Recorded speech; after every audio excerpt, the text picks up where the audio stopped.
Greetings to all.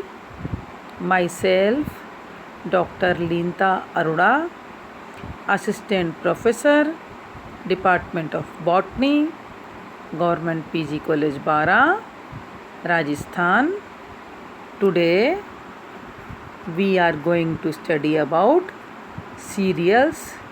बच्चों, आज मैं अनाज के बारे में आपको एक जनरल इंट्रोडक्शन दूंगी। इकोनॉमिक बॉटनी के अंतर्गत मानव उपयोगी बहुमूल्य पादपों तथा उनसे प्राप्त उत्पादों का अध्ययन किया जाता है। मानव सभ्यता अपने उद्भव काल से ही पादपों पर निर्भर है। पुराने ज़माने में भी जो जितने ही मानव जाति होती थी वो एनिमल्स पे तो डिपेंडेंट होती थी, लेकिन इसके साथ साथ वह पादपों से भी अपना भोजन प्राप्त करती थी। मानव पृथ्वी पर पादपों के मेहमान के रूप में आया। मानव अपनी प्रत्येक आवश्यकता की पूर्ति प्रत्यक्ष या अप्रत्यक्ष रूप से अपने मेजबान यानी पादपों पर ही आश्रित रहा है। प्रारंभिक विकास की अवस्था में मानव जंगली फल फूलों के माध्यम से अपना भोजन प्राप्त करता रहा। कहते हैं आवश्यकता ही आविष्कार की जननी है। अतः जैसे जैसे मानवीय सभ्यता का विकास हुआ, मानव की आवश्यकताएं बढ़ने लगी, तब उन्होंने पादपों की कृषि करना प्रारंभ हुआ, जिससे नई जातियों का परिचय हुआ। यहीं पर उसने अनाज को कृषि के रूप में लगाना प्रारंभ किया।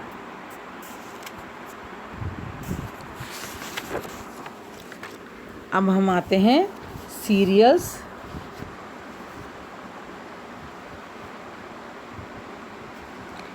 खाद्य पदार्थों में अनाज समूह का महत्वपूर्ण स्थान है। सीरियल्स का एक इम्पोर्टेंट प्लेस है। सीरियल्स का विश्व की संपूर्ण मानव जनसंख्या अपने भोजन के लिए अनाज पर ही आश्रित है। किसी भी राष्ट्र की आर्थिक स्थिति उस देश में अनाज की उपलब्धता पर निर्भर करती है।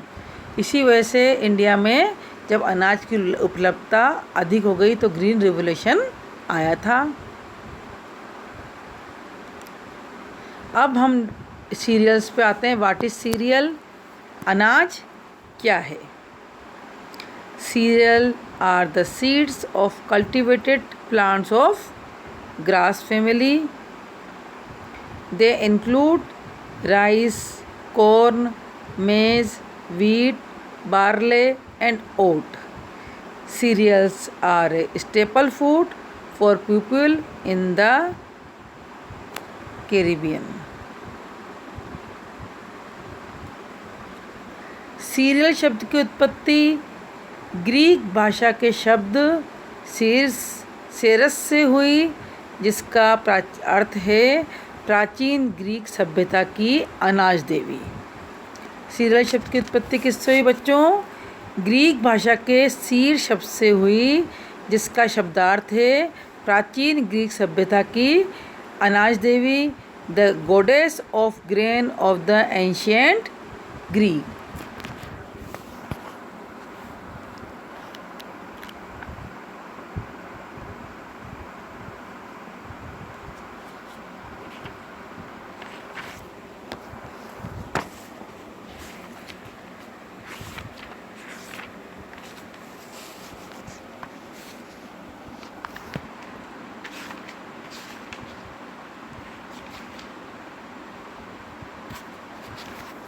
एक बीजपत्री के कुल पोएसी की समस्त कृषि घासों को धान्य या सीरियल्स कहते हैं।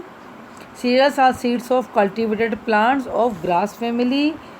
एक बीजपत्रियों के कुल पोएसी ग्रैमिनी की समस्त कृषि घासों कल्टिवेटेड ग्रास को धान्य या सीरियल्स कहते हैं।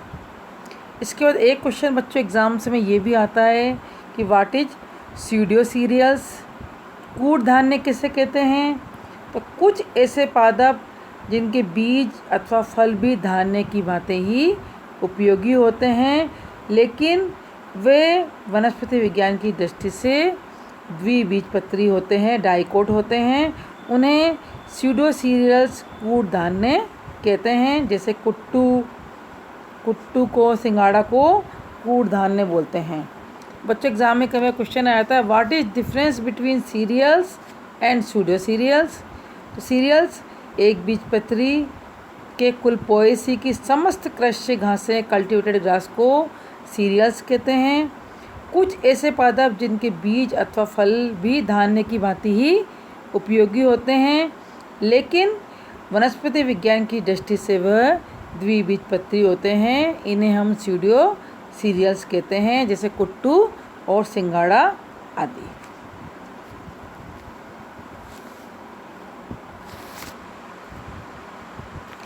सीरियल्स के कुछ पिक्चर्स हैं, corn, wheat, rice, oat and barley.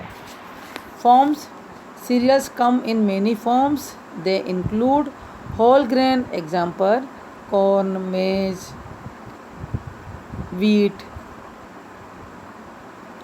party cooked or proceed, example cream of wheat, quick oats, fine or milled grain, equivalent to cornmeal,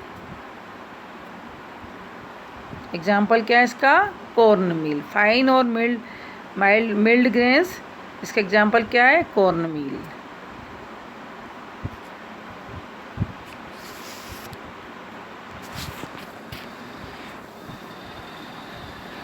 अब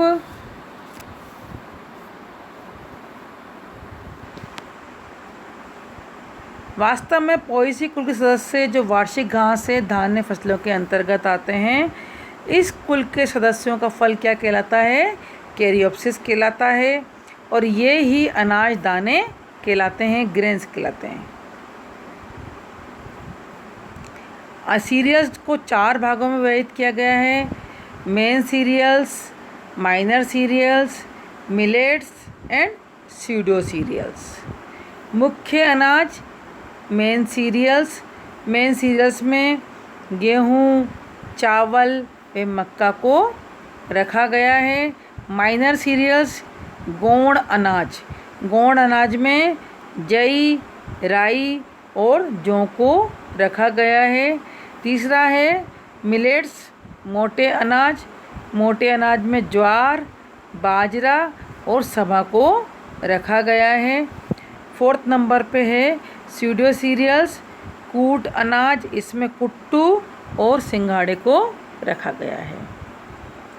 अब हम आते हैं इम्पोर्टेंस ऑफ सीरियल्स, अनाज का आर्थिक महत्व हमारे लिए क्या है। They are easy to digest, ये आसानी से पच जाते हैं।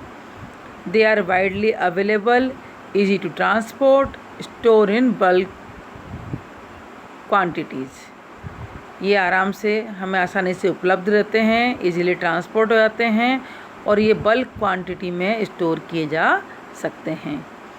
They provide the body with energy in the form of starch. They can be used in variety of dishes. अनाज में कार्बोहाइड्रेट प्रचुर मात्रा में होता है, साथ ही प्रोटीन, वसा व विटामिन्स भी पाए जाते हैं, इसलिए इससे हमें बॉडी में एनर्जी मिलती है। जीवन चक्र छोटा होने के कारण कम समय में इनसे अधिक फसल प्राप्त की जा सकती है। इसमें अनुकूलन क्षमता अधिक होती है, अतः किसी भी जलवायु में अपने आप को अनुकूलित कर लेते हैं। अनाज की प्रकृति शुष्क होने के कारण इसका संग्रहण व परिवहन आसानी से होता है। पकाने में, कुकिंग में आसान होते हैं और बहुत सारे डिशेस बनाने में इनका उपयोग किया जाता है। They can be used in variety of dishes. विश्व के सभी स्थानों पर इसकी खेती आसानी से की जा सकती है। अनाज पादपों में शाश्वत प्रवृत्ति अधिक होने के कारण कम स्थान पर अधिक उत्पादन प्राप्त किया जा सकता है। थैंक यू बच्चों। नेक्स्ट वीडियो में मैं आपको गेहूँ वीट के बारे में, इकोनॉमिक इम्पोर्टेंस ऑफ वीट के बारे में डिटेल स्टडी करेंगे हम। थैंक यू सो मच बच्चों।